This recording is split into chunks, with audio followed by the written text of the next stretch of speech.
Taking risk is not just about going for a job. It's also about knowing what you know and what you don't know.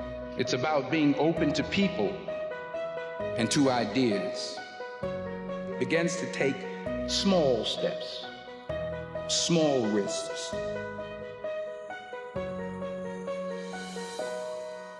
To not only take risks, but to be open to life, to accept new views, and to be open to new opinions. While it may be frightening, it will also be rewarding. Because the chances you take, the people you meet, the people you love, the faith that you have, that's what's going to define you. Never be discouraged. Never hold back. Give everything you got. And when you fall throughout life, and remember this, fall forward. Today matters. We over-exaggerate yesterday. We overestimate tomorrow.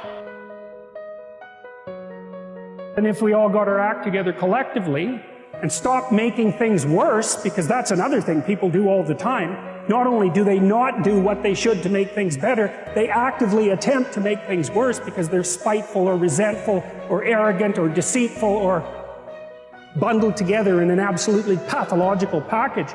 If people stop really trying just to make things worse, we have no idea how much better they would get just because of that. And the failure of individuals to adopt the responsibility that they know they should adopt, because it isn't merely that your fate depends on whether or not you get your act together and to what degree you decide that you're going to live out your own genuine being. It isn't only your fate, it's the fate of everyone that you're networked with. And so, you think, well, 7 billion people in the world, and who are you? You're just one little dust mote among that 7 billion, and so it really doesn't matter what you do or don't do, but that's simply not the case. It's the wrong model, because you're at the center of a network.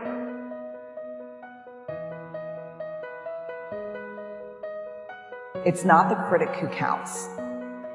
It's not the man who points out how the strong man stumbles or where the doer of deeds could have done it better.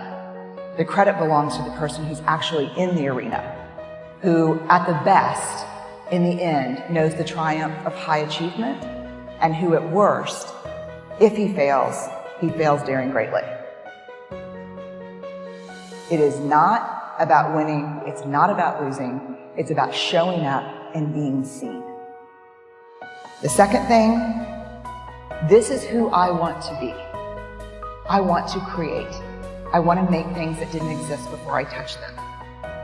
I want to show up and be seen in my work and in my life. And if you're going to show up and be seen, there is only one guarantee, and that is you will get your ass kicked. So you have to decide at that moment, if courage is a value that we hold, this is a consequence.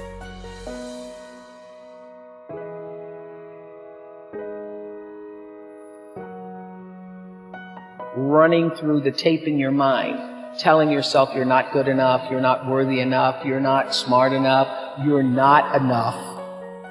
If you're not conscious of that, then you end up acting out of that belief system and not out of what you know to be the truest or want to be the truest for yourself. You don't become what you want, because so much of wanting is about living in the space of what you don't have. Your better future is a dream for yourself and for your family. Where do you want to go? What do you want to do? What do you want to be? What do you want to see? You've got to dream dreams. Without dreams and visions, people perish. You've got to have something to go for that inspires the heart and the soul.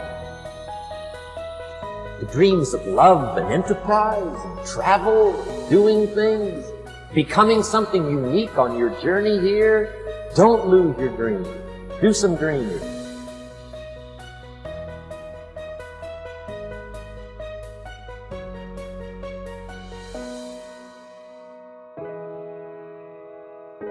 You're doing something that you don't want to do, so you want to postpone it.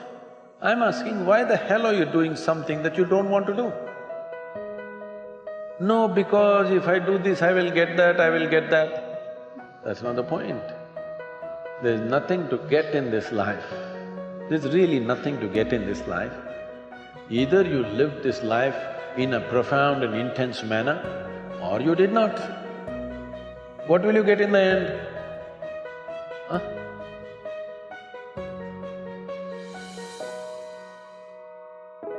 So in the end, what will happen to you and me? They will either bury us or burn us. That's all will happen in the end. You think something else, they'll give you a prize? Nothing will happen in the end. Only thing is the process of life. How wonderfully did you live? That's all there is. So if you're doing something really wonderful, do you want to prepone it or postpone it? So you must find what is it that you really want to do. If you find that one thing, you will always prepone everything, not postpone. And so that's how you're connected. And the things you do, they're like dropping a stone in a pond. The ripples move outward, and they affect things in ways that you can't fully comprehend. And it means that the things that you do and that you don't do are far more important than you think.